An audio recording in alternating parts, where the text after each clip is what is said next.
Imagine driving into the middle of the countryside. So these towers are all over down here, eh?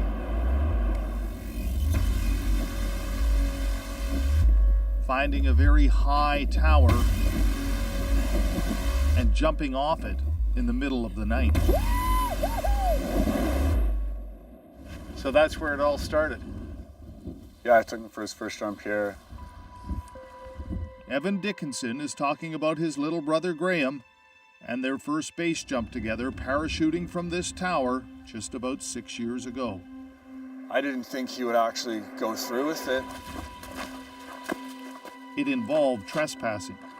You gotta go on the outside and then get your fingers into the mesh there, climb up the anti-climb, and then pull your... Not to damage anything, just as base jumpers put it, to borrow altitude.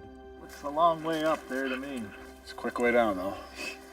500 feet, you got 3 seconds before you pull your parachute, and then maybe like a 10 to 15 second canopy ride, so not very long. It was the beginning of an unbelievable climb that made his young brother the best in the world and led him to a tragic end just 1 month ago. How would you describe him? Graham in a few words, type of guy that just lived his life the way he wanted to live it. And lived it with passion and lived it to the fullest.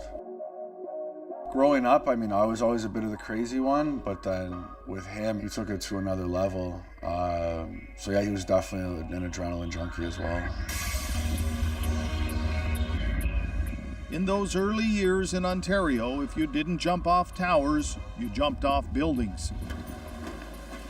Sneaking inside, seeking out those few seconds of adrenaline kick, usually in the middle of the night, on the ride down. They jumped together a lot. I guess as the big brother, you kind of always looked out for him. Yeah, definitely, right? Like even growing up, that's kind of instilled into that kind of protective nature. And I mean, I definitely took that over when I saw him getting into skydiving and base jumping. But Graham Dickinson left his big brother behind, heading for the West Coast scene, looking for bigger and better jumps. Is that red light blinking? It's blinking. And what he found was a notoriety which, at that time, he wasn't looking for. It was 2014. And after I go, if you could just hold it out like that. Oh, definitely I will. Cool. He decided to wrench open the doors on the peak-to-peak gondola at Whistler. Good luck. 3, 2, 1. And jump. That's not legal. Yeah, I mean, it's not legal, but I mean, the actual jumping aspect of it isn't illegal. I mean, base jumpers, for the most part, are pretty respectful when they are doing that sort of stuff. And yeah. I mean, there's ethics in the sport of leaving no trace and making sure you don't damage anything while you're there. But with the camera rolling, he did jump, and there was damage. The video wasn't supposed to be shared online, but someone did. It went viral, millions watched the video. The landing wasn't as smooth as it looked. Whistler Blackcomb was not amused. They called the RCMP. Graham Dickinson decided to get out of the country. Brother Evan says it sent him on a path to even bigger stardom. Right. I mean, I think it had almost a positive spin for him because obviously he left the BC area, and then he went and met up with a friend in Dubai. Have fun. Graham started to really develop his skills as a wingsuit jumper, doing something called proximity flying. The unique suit allows the pilot to fall with precise maneuvering, flying at high speeds very close to things like the cliff face.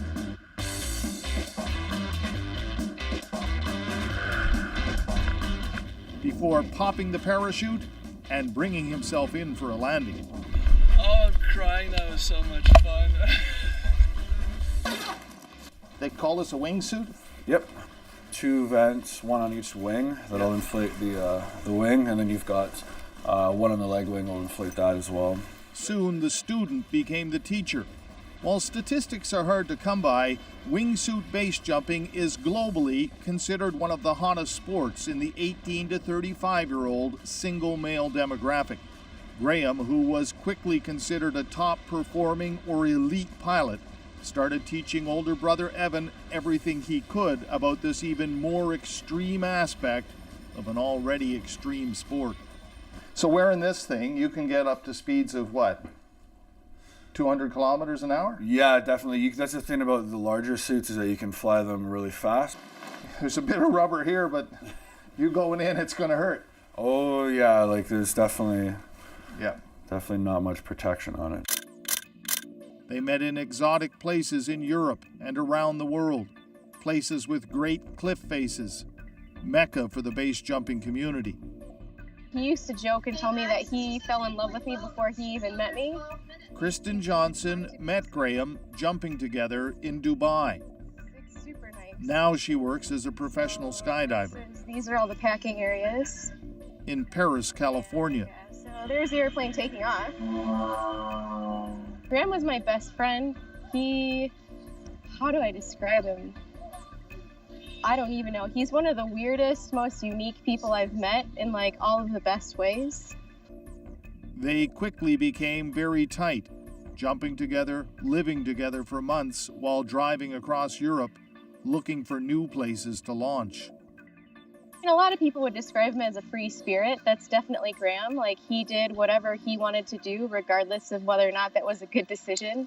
I mean, fearless, some would call him reckless, but if you actually watched him jump and you knew like the planning that went into a lot of the stuff he did, and he was an aggressive flyer, but he was super calculated in everything that he did.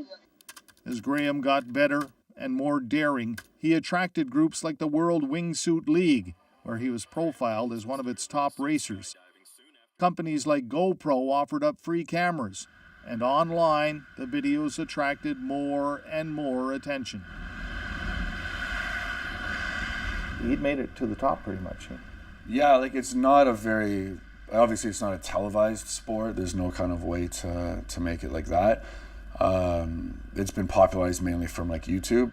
Within like the jumping community, yeah, he was arguably the best, one of the best pilots in the world, wingsuit pilots, yeah. Vive la France! This is the video that made him famous. He had like 14 million hits on it.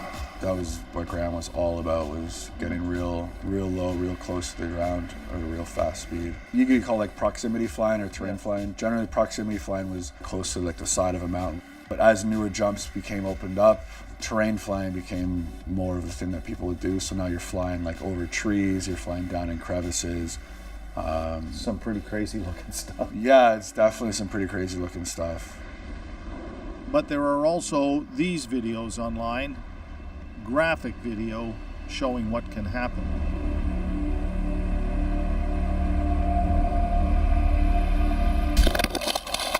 Stay awake, buddy. Talk to me. Well, you know, people are going to watch this. You know they're going to watch this and they go, those people are crazy. They must have a death wish. I look at it on the other way, whereas I have a life wish, because base jumping, like I've said it before, like, and I'm sure Graham felt the same way, is I would rather live a life experiencing everything that I've experienced through base jumping and die a shorter life than die an old man and not having had those experiences.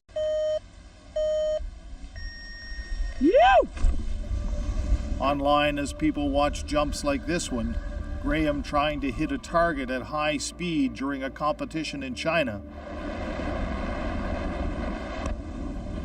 coming very close to a cable car system, some started to openly question the risks he was taking. Besides all of your astonishing skills, they wrote, there will be the day you run out of luck. This has gone way beyond just bordering on the insane. Challenging death? You can't always win, you know. It certainly worried Kristen Johnson. Graham was probably one of the best wingsuit terrain flyers, and I think he felt like he needed to uphold that reputation to all of his fans. Like, as much as, So there was that pressure. yeah, I mean, he felt it. Like, he made a few comments to me, like, you know, that's why people like this page. That's why people wanted to see his videos. Yeah, look at this clear blue skies. Beautiful ocean view. Let me walk backwards. Show you what it's all about. Oh yeah. Oh yeah. Look at that. Graham liked China, liked the appreciation for the sport there. On January 24th, less than a week after his 29th birthday, Graham posted this picture with the words, "Feeling like he is dreaming," from Tianmen Mountain National Park in China. The next day, out flying by himself, he was killed. Evan hasn't slept properly since. You knew. Yeah. Hard moment. Yeah, it was definitely a really, really rough morning for me. And then I unfortunately had to call my mother and tell her, Oh, wow. which was as heartbreaking as finding out the news myself, was having to tell her. His parents traveled to China to see him one last time before cremation and to bring him home. Evan isn't sure about wingsuiting anymore. You've lost a few friends. Yeah, I mean, since I started, probably, let's say like over 20 easily, 20, 25.